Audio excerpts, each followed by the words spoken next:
Of the whole yan, no? Lagyan natin ng whole. Magugulo na naman yung tanong eh. No? Whole. Okay. Whole yan ha. Percent that men whole. Ano daw? From the whole. Plus. Percent na women. Percent that are men. From the whole.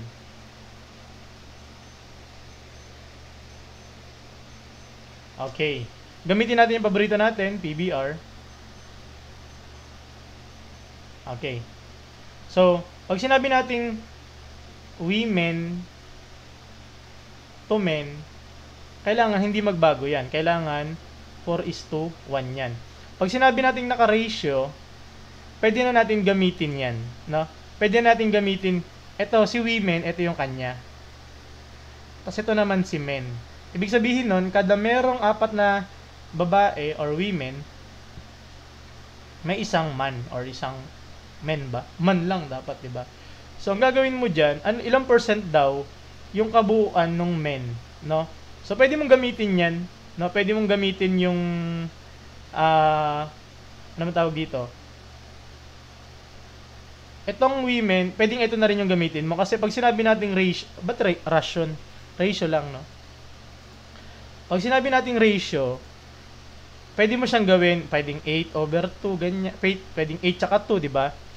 So, pwede mo rin gamitin yung 4 tsaka 1. So, ang gagawin mo,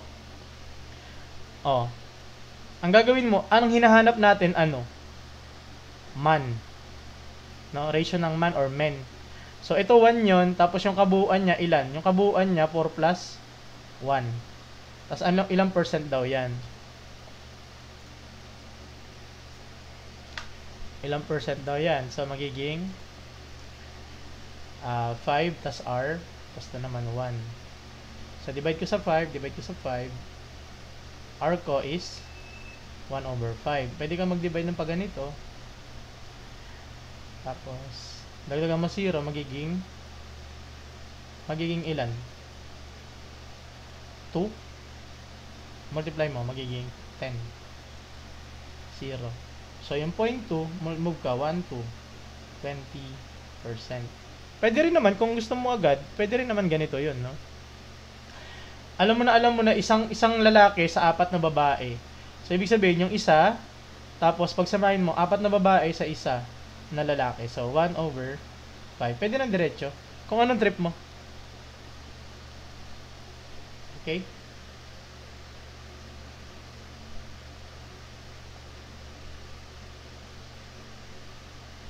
Ayun, may nakalagay whole. Ilang percent ng lalaki yung kabuuan? Sa kabuuan. Na? Okay? Next.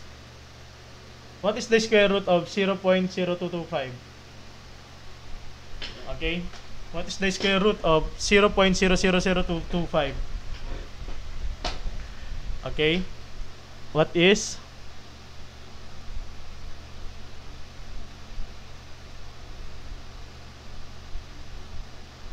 the square root? 0.0.15. Aray ko daw, sabi, aray ko.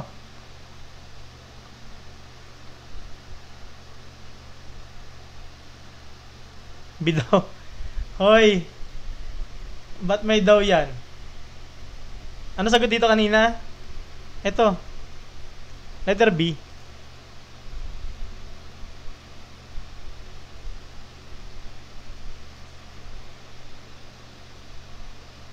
Ano sagot? 0.000225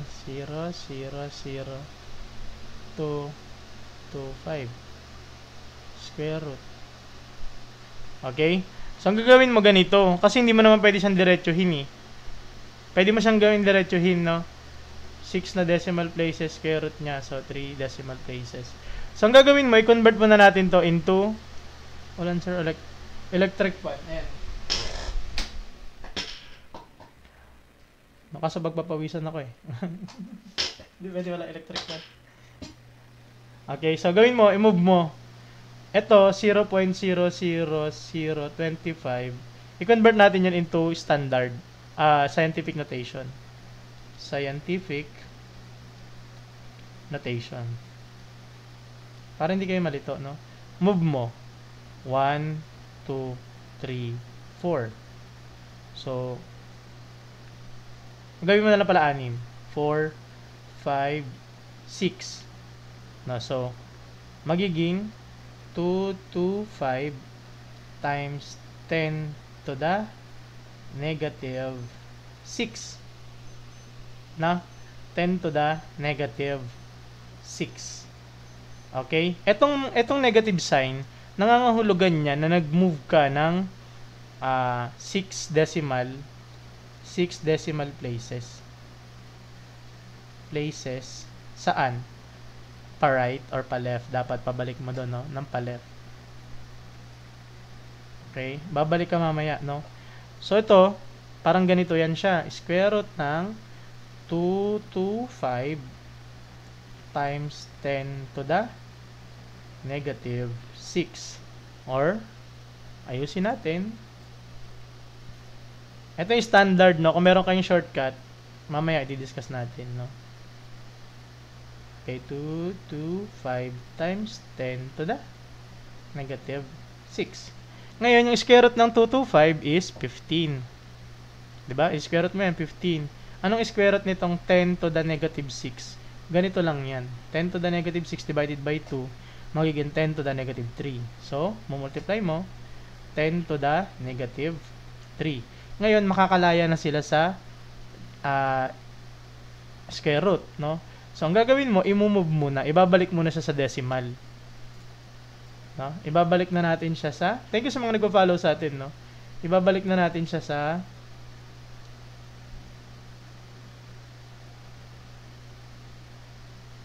Ibabalik na natin siya sa standard, no?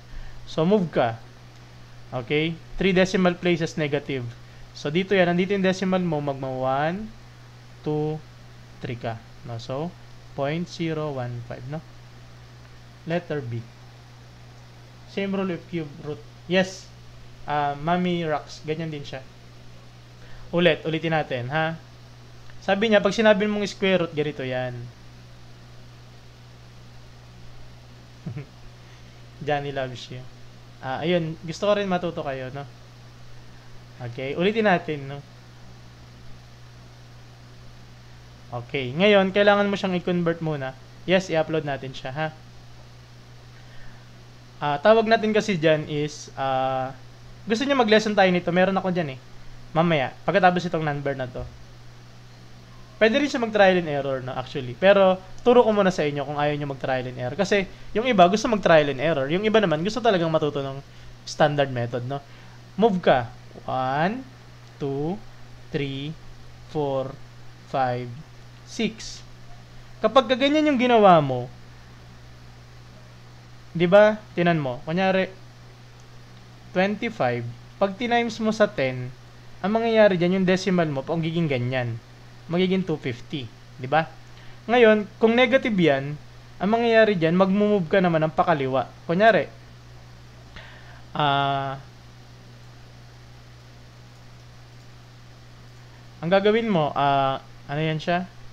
25 times 10 to the negative 1. Ito, magiging ganyan yan. Pakaliwa naman yung punta mo. Okay? So, dito, negative 6 siya. No? So, magiging 2 to 5 magiging times 10 to the negative 6. Okay? So, ganyan siya, ha? Ito na siya. Kasi minove mo siya ng ilan? 6. Kaya negative 6. Okay? Ngayon, ganyan na siya. Ito na yung bago natin. Square root ng 225 tsaka 10 to the negative 6. Ngayon, ito, square root mo yan. Square root niyang 225 kasi is 15. Kasi, 15 times 15, 225. Ilabas mo siya ngayon, 15. Ngayon, kailangan mo din itong i-square root. Paano ba ini-square root? Eh, dinidivide mo sa 2 kasi may invisible na 2 yan dyan. Kaya nga square root kasi 2. Diba? So, dito, didivide mo yan ng 2. So, magiging 10 to the negative 3. Ngayon, bakit natin dinidivide ng 2? Para makalaya sila dito. Makalaya, di ba, sa multo. Okay? So, 10 to the negative 3. Ngayon, multiply mo na sila. Itong negative 3, di ba sabi ko nga kanina, kapag kunyari 15 times 10, kunyari 'di ba meron yan, mag-move ka ng isang decimal dito, 'di ba, magiging 150. Kapag ka naman 15 times 10 to the negative 1, mag-move ka naman ng paleft, kaya magiging 1.5. Dito naman tatlo, no, so 1, 2, 3, kaya 0.15. Okay, ito na yung mga gumagamit naman ng trial and error. Pwede nyo rin naman trial and error. Hindi ko naman kayo pinagbabawalan doon, no? Trial and error mo. Multiply mo. 5, 2, 7, 5, tapos 1. And then, 5, 2, 2, 5. Ilang decimal to? Ilan yan? 4, no? 4, plus 4, bali 8. So, 1, 2, 3, 4, 5, 6, 7, 8. Ganyan ba yan? Hindi ko alam eh. 0.15, 0.15. Play mo naman 5. So, 225 din yan. Tapos, ilan dito? 3. Dito, 3 din. Kaya magiging 6. So, 1, 2, 3, 4, 5, 6. Yan na siya.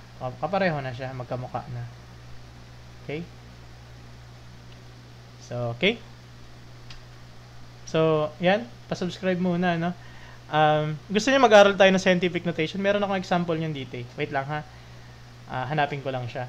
Ayan. Ito yung ating full tutorial, no? Yung mga full tutorial natin. Shortcut trial and error ko agad. Best. Very good. Ito naman is Reels. Ito naman dito tayo nagla-live. Ngayon, kagaya nito. Live na. Okay. Ngayon, wait lang ha. Saglit. Buksan ko yung isa. Kasi meron yun dun eh. Hindi natapos yun nung nakaraan. Kaya gusto ko sanang i-ano. Para matutunan natin. Saan ba yun? Ito. Nakita ba? Wait lang ha.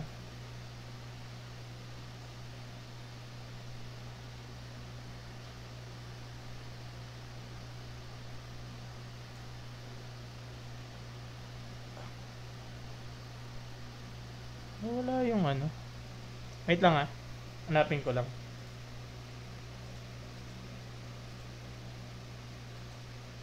Nasaan yung standard ano? Nasa 30.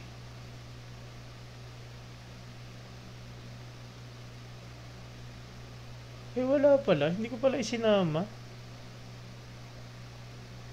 Nakikita nyo ba? Ay, hindi. Wala pala. Sige, magbigay na lang ako example. Wait lang ha. Ito. Wait lang, no? Bigay na lang ako example ng standard notation. Sige nga. Barahin na natin to. Bara lang to sa mga gustong matuto, no? Ng standard, no? Standard notation. Standard notation. At saka scientific notation.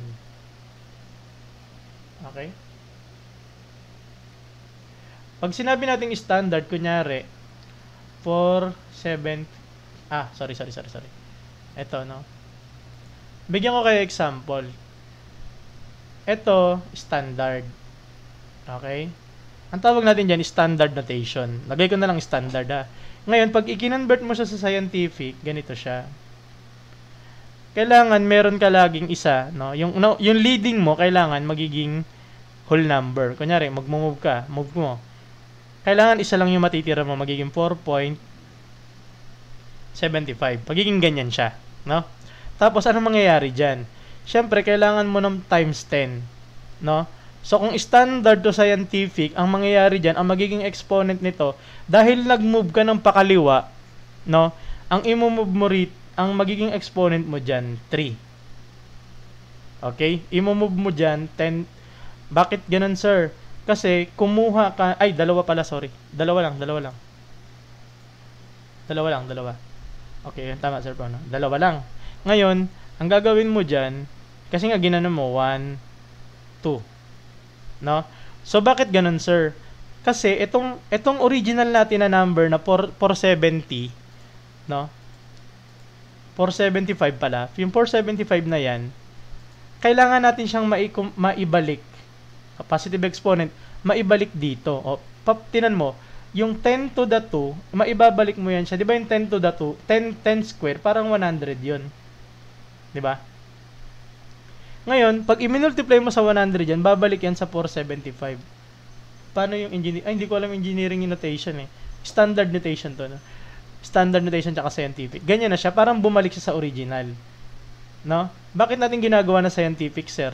Kasi minsan masyadong malaki yung number, kailangan natin gawing scientific. Ayun yung paliwanag dun sa physics tsaka sa chemistry. Di ba meron tayong value ng mole? Ano nga yung value ng mole? Ano nga dyan? Nakalimutan ko na kasi yung value eh. 6.23 ba? 6.23 times 10 to the 23rd. Ano siya? Ano yung value ng mole? Yung mole, yung 6 times 10 to the 23 ba? 22, ano ba yun? Nakalimutan ko eh. Basta ganun. Sa chemistry, naalala nyo ba? Hindi ko naalala eh. Basta yun siya, ha? Para lang maliit. 10 to the 23. 10 to the 23 ba? Ito, ewan ko kung ito yun eh. 22? Hindi ko alam. Something like that, na? Bakit natin yan ginagamit? Bakit tayo nang gumagamit ng scientific notation? Avogadros, yes, Avogadros, no? Sir Pao. Bakit natin ginagamit yan? Para lumiit yung value. No? Kunyari, value ng distance ng sun at saka earth, no? Ginagawa natin scientific para lumiit. So, halimbawa, ganito naman. Paano naman, sir, kapag ganito yung given mo? 0.0000475. Okay, ano naman siya? Ito yung standard natin, no? Standard. Pag decimal o kaya whole number, standard yan. Okay, tapos gagawin mo, ibabalik mo siya 1, 2, 3, 4, 5, 6. So, kung nag-move ka ng pakanan, ang mangyayari dyan, ang magiging scientific niyan is 4.75 times 10. Ilan yung ginalaw mo? 1, 2, 3, 4, 5, 6. Negative 6 naman siya. Okay? Tandaan nyo yun, ha? Kailangan kasi yung leading mo magiging whole. Tapos yung decimal mo ganyan. Ganyan lagi yung form ng scientific. Okay? Tawag natin dyan scientific to, standard to scientific. Hindi nyo kakalimutan, ha? Example muna tayo. Kunyari, 8. Ganyan. Sige nga, gawin nyo nga yan. Gawin nyo yung scientific notation. Gawin nyo siyang scientific notation. Sige nga. Yung sagot niyan, gawin nyo ganyan, no? Pwede siyang ganyanin eh. Di ba? Uy, bakit sa'yo, Sir Pao, pwede yung exponent? Yung iba hindi nila nagagawa. Thank you sa mga nagpa-follow sa atin. No? Anong sagot dyan? Thank you sa mga nagpa-follow sa atin. Yan, 8 times 10 to the 7. Okay, sige, ganito ha. Tingnan natin. Ang lakas ng ulan, naririnig nyo ba? Ganon? Nada-download mo yung keyboard naman. Pwede pala yun. Pwede nyo pala i-download yun, no? Ito yung decimal mo dyan, di ba? So, naging star. Sorry. So, 1, 2, 3, 4, 5, 6, 7. Naging star eh. So, magiging 8 na lang siya times 10 to the 8. No? So, ganyan siya kadali lang, no? Magiging scientific na. Tandaan nyo, standard to scientific yan. Puntahan naman natin yung... 7 pala, sorry. 7. Okay? 7, di ba? Ngayon, paano naman yung pabaliktad? No? Pabaliktad naman. Scientific naman siya. Scientific to standard. Hindi ko nga rin sigurado kung standard ba tawag. Siguro standard. Standard din talaga yan. Hindi ko alam ha. Double check yun na lang. Ito naman, paano to? Kanyari, 6.43 times 10 to the 9. Sige. I-convert nyo sa standard naman. Pabalik naman siya. Sige nga. Paano naman siya? Anong sagot natin dyan? To the 9. 6.3 billion? Million? Yan, billion. Okay? So, paano natin siya gagawin? Kapag ka-positive to, pupunta ka pa kanan. O, ganito gagawin mo ha. Diba times to the 9 yan? Magmumove ka. 1, 2, 3, 4, 5, 6, 7, 8, 9. Nandagan mo mga 0, 0 yung mga yan. Okay, tapos dyan na siya. Ngayon, magiging 6, 4, 3, 0, 0, 0. Ang dami 0 ah. Ano? Tapos, ayan. So, ito yung nasa, ano ba yan? Sa thousands, to naman million. So, billion siya. No? So, ganyan siya ginagawa pagpapunta sa standard. So, pwede nating ilagay doon is 6.43 billion ba yan? O, diba? Ayun yung tulong sa atin ng scientific. Na isusulat mo ba ganito? Pwede naman siyang ganito na lang. Ganun yung ating technique. O, ito naman, isa pang example. No? Paano naman pagka ganito? 7.3 times 10 to the negative 5. I-convert mo to into yung standard.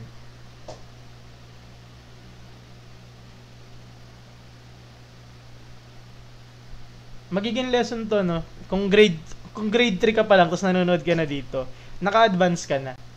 No? Pang grade 7 to grade, ano na ba yan? Meron ba nito ng high school? Ay, elementary? Meron yata eh. No? Kung meron ka nito ngayon, kung wala ka pa nito ngayon, magagamit mo siya pagka grade 7 to grade 10. Even college. No? Sa physics, 4 na 0. Sige, tabi nga natin. Thank you sa mga nagpa-follow sa atin, no? Thank you, no? Sa ating ano. Anong sagot natin? Ayaw mag-show ng answer ko. Ayaw? Oo nga, no? Lagyan nyo na lang ilang 0. 4 na 0 to 7. Ayan, sige. At tingnan natin. Hindi ma-comment yung answer. Ay, hindi ba? Ayan. Kung hindi, sige, sagutan na natin, no? So, kunyari, 73 yan. 0.73, ganyan. Ang gagawin mo, dahil nga yan negative, pakaliwa ka naman. So, 1. Ala, ang layo. Teka. Baka hindi makita. Wait lang ha. Ayusin natin. Okay, so, 7.3. Mag-move ka ng ilan? 5. Pakaliwa, no? So, 1, 2, 3, 4, 5.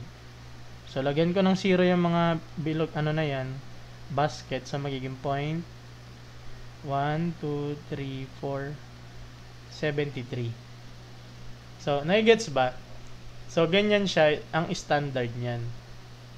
Anong pinagkaiba ng standard? Ito, it's either decimal or malaki siyang number na whole number. Pag standard, meron siyang times. Ay, pagka scientific, meron siya na ganito. Okay? So, ganun yung ginawa natin kanina. Hindi ko to na-topic nung nakaraan. So, ganito na lang. Sige, bigay ako isang example lang. Tag-isa siguro. No? Para, ito na yung, para call it a day, no? Call it a night pala. No? So, papunta sa standard to scientific. Standard to scientific, ganito gawin nyo. Standard to scientific. 0, 0, 0, 56. Tapos, doon naman scientific to standard. 53.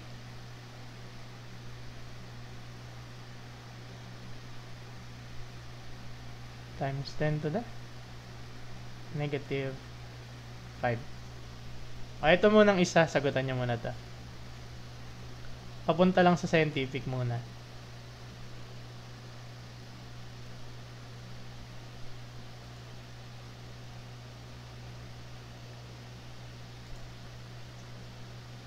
Uy, ang galing oh. Nakaka-comment naman pala ng ganun. Pag ano lang siya pwede, no? So, gawin natin scientific, no? So, ang gagawin mo dyan, mag-move ka ng decimal. Kailangan, may isang, yung leading mo, tawag natin dyan yung leading. Leading, ano ba yan? Basta leading. Leading non-zero ba? Basta yun. So, 1, 2, 3, 4. So, 5.6 times 10. Hindi siya raised to 4. No? Raised to negative 4. Pag standard to scientific, tapos pakanan ka, magiging negative. Kasi pag ibinalik mo yan, no, tingnan mo kung positive, kung positive yung ginawa mo dyan, kunyari ginawa mo, positive siya, pwede mo siyang i-double check. Ang mangyayari dyan, magiging paganon siya. Magiging 56, tapos 1, 2, 3, 4. Diba kasi nga, diba, ang times 10 mo, magiging 56 yan eh. Diba? So, kailangan ang sagot mo dyan is negative. No? Para bumalik siya pa kaliwa. No? So, babalik siya ng paganon. Diba? Okay. O, ito namang isa. Ang sagot niyan 5.6 times 10 to the negative 4. Etong isa na to, papunta sa standard. Sige nga. Okay lang yan. At least you tried, no? Paano naman siya into standard? Ito yata yung hindi ma-comment. Tama ba? Pagka negative yung ano natin. 4 na 0 tsaka 53. Ayaw ma-comment. Oo, hindi ma-comment yata yan. Eh, no? 4 na 0. So, ganito na lang gawin ko. Pakita ko na lang din. Nakita ko naman yung mga sagot na. No? So, 5. Gagalaw ka ng pa. Negative. So, 1, 2, 3, 4, 5. Lagyan ko ng 0. Lagyan ko ng 0. Lagyan ko ng 0. Magiging point. 0, 0, 0, 0, 53. Ito na yung ating standard, no? So, yun lang, no? Ayun na yung ating last example. I hope meron kayong natutunan ngayon, no? Please follow nyo naman yung ating TikTok, itong ating account na to. Mag-follow lang kayo dyan, no? Thank you sa mga nag-send sa atin, yung mga nanonood ngayon, no? 2 hours tayo mahigit maraming salamat, no? Ayan, ang dami natin nanonood. So, 255 nanonood sa atin almost. 57 kayong dumaan, 16 yung nag-send ng gifts, tapos 500 yung nag-follow sa atin, 31 kayong nag-heart. Maraming salamat po, no? Sa mga nag-ano sa atin. Yan. Okay, I hope meron kayong natutunan ngayong araw. Nalita ko dahil sa ML. Mag-ML tayo. No, so, yan. Maraming salamat, ha? May nag-send pa ng gifts. Thank you, Ma'am Yan, Ma'am Dayan, Sir Jefferson, ako'y Tutubi, JK Martin, Sir, thank you. Sir Ace, Miss Chaimi, Ma'am Bell, Miss Mathematics, Bocchi, Sir Ma'am Bell, no, Sagrada Bianca, Ma'am, thank you, Ma'am Irene, Ma'am Sandra, Ma'am Sir Blaze, Ma'am Kels, Persian Mappers, Ma'am Veronica, no. Tuwing kailan po kayo nagla-live? Sa mga bago dito is, kailan tayo nagla-live? Every night, no, ginagawa natin ang paraan na every night. Yung oras lang is nagbabago-bago. Depende kung, minsan kasi may ginagawa ko, pero nasa 9, 10, 11, 12, or 1 a.m. Ito mga PM yan. 9 p.m., 10 p.m., 11, 12, or 1 a.m. Sagad na yung 2 a.m. kung sakali man. No? So, yun lang. I-ano nyo lang, i-follow nyo lang yung ating TikTok. Kasi dito, ang tawag dito, di ba, sa Blue App, no? Sa Blue App, ang ginagawa natin dyan, meron tayong notes, no? Or My Day ba yun? Dito, ang tawag dyan is thought, no? Sa TikTok, no? Dyan ako naglalagay kung anong oras tayo nagla-live. Kung may ginagawa, kagaya kanina, nag-start tayo kung mga 10:20. Kasi nga, nagpa-facial, no? Para hindi tayo stress, no? Ngayon, stress na. No? Pasensya na kayo minsan kasi na pinapatulan kayo mga bashers kasi nga, hindi makaintindi, no? Pero, yung mga bago dito, huwag kayong mag-alala, binablock naman natin yan para yung experience nyo dito sa classroom ko, dito sa TikTok, matuto talaga. No? I hope matutunan nyo. Yun lang naman yung gusto ko doon, matuto kayo. Tapos yung matututunan nyo, i-share nyo na lang din. No? Kung hindi naman ito akma doon sa nire-review nyo, no? Kung ayaw nyo, madali lang naman mag-scroll. No? Sabi ko nga, yung mga nagmamagaling dyan, doon kayo manood, TikTok, no? Meron naman dyan mga nagla-live na mga sexy, di ba? Doon kayo manood. O gaya kanina, nanonood ako ng yung crush ko, no? Nagla-live. Hindi nanonood ako nanonood, 'di ba? Kung ayaw niyo naman, pwede naman mag-scroll up, no? So, yun lang guys, maraming salamat. I hope meron kayo natutunan ngayon. Thank you, no? Yun lang, no, yung ating dive for today. Thank you po. Thank you po.